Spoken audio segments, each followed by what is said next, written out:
I got married 17 days ago, and we're already deciding to call it quits. Um, I was out of town working. I told her when I was coming home, and I came home, and there was another car in the driveway. I go into the bedroom, and my wife is laying in the bed with a couple. It was a man and a woman. So I started throwing a fit. They started talking about how she's been their girlfriend for 2 years. So it's like I've never heard of any of this, and Bro, 2 years, 2 years. Listen,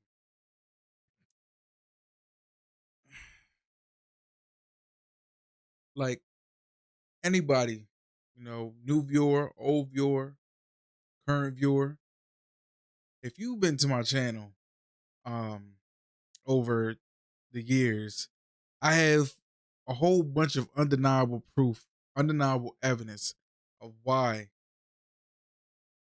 men should be skeptical of being married.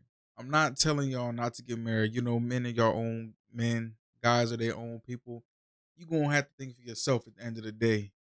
But you have to weigh your options at some point, right? Hopefully before you get married and be like, is this really what I want to do? And it's not about if you love the girl and the girl love you. It's about if is this love gonna stand the test of time. I see it a lot of the times where women, in my mind, a lot of the times I think this is what happens. They get so caught up in the idea of marriage, the planning the marriage, the bridesmaids, the groomsmen, the walking down the aisle, the honeymoon, the ring, the proposal, the vows. They get caught up in like the wedding culture or the marriage culture, but they fail to realize that uh, they haven't done any work prior to getting married to be a wife. You know what I'm saying? It's just they wanted the experience of marriage, but they knew wholeheartedly they weren't ready to commit to a man and be a wife because it's just hard work, honestly. A relationship by itself is hard work. Let's not get it twisted. Just having a relationship with somebody and y'all having differences and y'all being able to communicate and reconcile, I think that's the right word. Those differences and being able to, not everybody's not gonna it's not gonna be 50-50 all the time. Sometimes it's gonna be 30-70, right? Sometimes somebody's gonna be doing more than the other person. It's not about the give and take. It's about, when we get married, we're one, we're a unit. So if I fall short, you pick up my slack and then vice versa. It shouldn't be a tit for tat type thing. And your gender roles don't have to be set in stone. Like I don't have to always be the one cooking, or she don't got to be always the one cooking, or if she want to make a little paper on the side or whatever, she can do that. But my issue with the marriage scene or women wanting to get married, because this is what y'all need to understand: women control sex. They control, you know, who gets to be intimate with them. Men control relationships and marriage. That's where their power comes in, right? So women have the power in the front end, and men have the power in the back end. So it's like you have to be very careful, and not just with marriage, even with having children by the wrong person, right? But let's just keep it going. We're gonna get back into it. then she decided that she didn't want to be with me anymore. And even though it's only been 14 days, we're looking into getting an annulment, a divorce. I don't even know how it works. We only been married for 2 weeks. Um, but I wanted to actually stick it out, but I just want an apology. I want you to acknowledge that you're wrong. You've been in a relationship with these people for 2 years, and I don't even know them, and they're in my house, and I'm away on work. You don't have a job, so you have the time to do these kinds of things, and it's like for you to have the nerve to say you want to no longer be with me, it just makes no sense because I'm the one that should be be looking to forgive you, but I don't even know how this works, or I don't have anybody to talk to about it. That's the only reason I'm even saying anything on here, because I literally don't even know what to do. But yeah, it looks like after 14 days, our relationship is pretty much over. 2 weeks, 2 weeks. That is nasty work to the utmost degree, to the 10th power. That is fucking nasty work, bro. 2 weeks. She don't even work, man. And what's so crazy to me is how someone can live a double life for that long, you not even realize that they are living a double life. Like, if she doesn't work, that must mean that he is working around the clock. In this day and age, literally, like, if you don't have your own business and it's booming and you're making, 6 figures plus, and you're able to, pretty much, you have the flexibility in your schedule to do what you want, how you want it, and the money can, not saying that you're not, you're not hands on, but you have more flexibility to be able to, if you got to leave work, you can leave work and handle some things, or spend more time with your family while the money's getting made in the background. If you have like a normal, you know, career, they require you to be there, right? You can't be it's not passive income. So with her being a stay-at-home wife, right? He's probably gone a lot of the times. And a lot of the times women like to use the excuse, well, you're never here. I never get to see you. We never spend time together. I needed something. I needed attention. Attention, I'm telling y'all, attention will be your worst enemy. Attention is your worst enemy. Your girl, your woman, your wife, your fiance, whatever, she has to be doing something. She can't just be home all day, just watching TV making TikToks and all that type of bullshit. She needs to be being productive, because he's not productive. What they say, idle hands, the devil workshop. That shit is real. That means if a person's bored long enough, they're probably gonna get into some trouble. Sooner or later, they're gonna get into some trouble, right? Just doing dumb shit because you just got so much time on your hands, just to play with. Like, you don't know what to do with yourself. You're going stir crazy, and a lot of times this is a result of the stuff that happens. So, somebody get in the comments to let me know. I think an annulment is something like a reversal, because y'all haven't been in a relationship or in a marriage long enough for, I guess, for it to solidify. So I guess there's like a what um a reversal period. I'll just put it that way. There's a reversal period before it gets the fate is sealed with y'all being in a marriage, where y'all can undo everything and no harm, no foul. Nobody owes anybody anything, and that's what it is. But it's like, why even waste my time like that? So she's been talking to this person, or she's been dealing with this couple, and just, you know how devious, you know how much nasty work is at play here. A couple, not just one person. They already in a relationship, and she's the third wheel to their relationship. So some type of you know uh polygamy stuff going on here, right?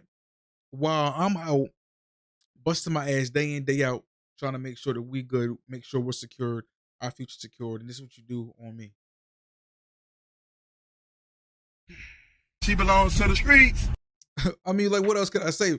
Like, this is the type of things that are happening, and it's like, I bring these things to my audience's attention, and I want them to see these things. And you could say, "Oh, well, that's not the normal." It's not the normal, but I will say it's ramping up.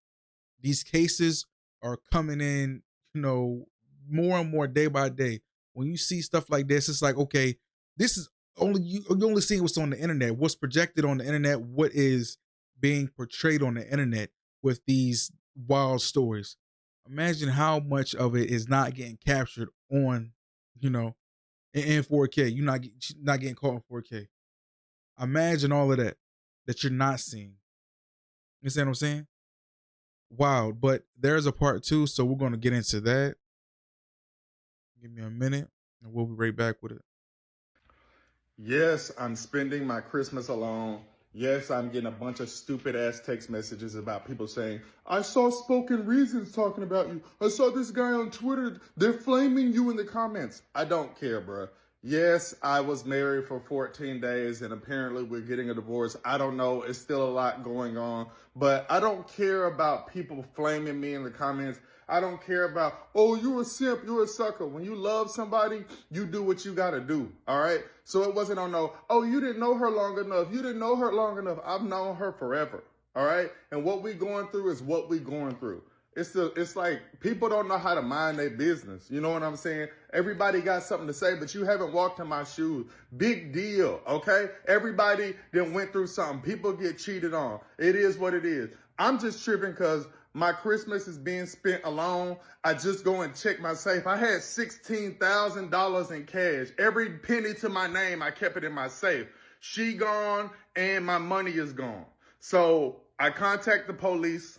They tell me it ain't nothing I can do about it because we married. Me and her texting back and forth. We talk about trying to work it out. I don't know what we gonna do, but contacting me on Christmas telling me, oh, I saw everybody flaming you in the comments, bro. You looking like a simp. You looking like a lion. I don't care, bro. This is the thing. Like people, and it's a shame that he feels as though he had to come to the internet. The internet is probably the worst place that you could have put this on. The worst ain't the best place. I'll put it that way because you're gonna have the idiots. You know, you're always gonna have trolls. You got to take the good with the bad. You just got to take the good with the bad. I get on YouTube, upload my videos. Most of the comments are positive, right? But you know, every once in a while I get some Neanderthal to come in my comments, a smooth brain come in there and be talking reckless. Don't even know what's going on. They see 5 seconds or something and then go on automatically write me off and say, oh yeah, this guy don't know what he's talking about, or this guy is this way or that way, misogynistic. You know, they hit you with all types of terms. What's the buzzword that they be hitting people with nowadays? Narcissistic. That's what they like to hit. That's the, the end all be all, right? But it's like he said, he was hoping for an apology, and it's, in my opinion, I wouldn't even want an apology. It's like once you do certain things, you're not gonna be able to forget those things. And they wonder where women be asking, where the good men at? Where they at? Where they at? Y'all are fucking them over. That's where they're at. They've gotten fucked over, and now guess what? Now every woman after that got to pay for it because of what one person did. And we know you're not supposed to carry, go into situations like that. But when you have your trust broken in such a vile and despicable, right, manner, right, diabolical manner, it's like you just want to almost lock yourself away and be like, yeah, nah, not no more. But what you can do is take this trial, this tribulation. You can take all of this heartbreak, these emotions that you're feeling in a moment, and you can, transmute that into something good, into making yourself better, because that is the best revenge. Honestly, that is the best revenge to get back at any guy that's ever did you wrong, any female that's ever did you wrong, anybody that's ever said anything ill about you, anybody that's hoping that you don't succeed. That is the best revenge you can have, is to work on yourself, love yourself up, and pretty much just ascend past all the bullshit, right? Ascend past all the bullshit. It ain't about being a simp. Every man, I'm telling you, almost every man is going to experience a heartbreak at some point in their life, right? But it's not what you go through, it's how you go through it. You know what I'm saying?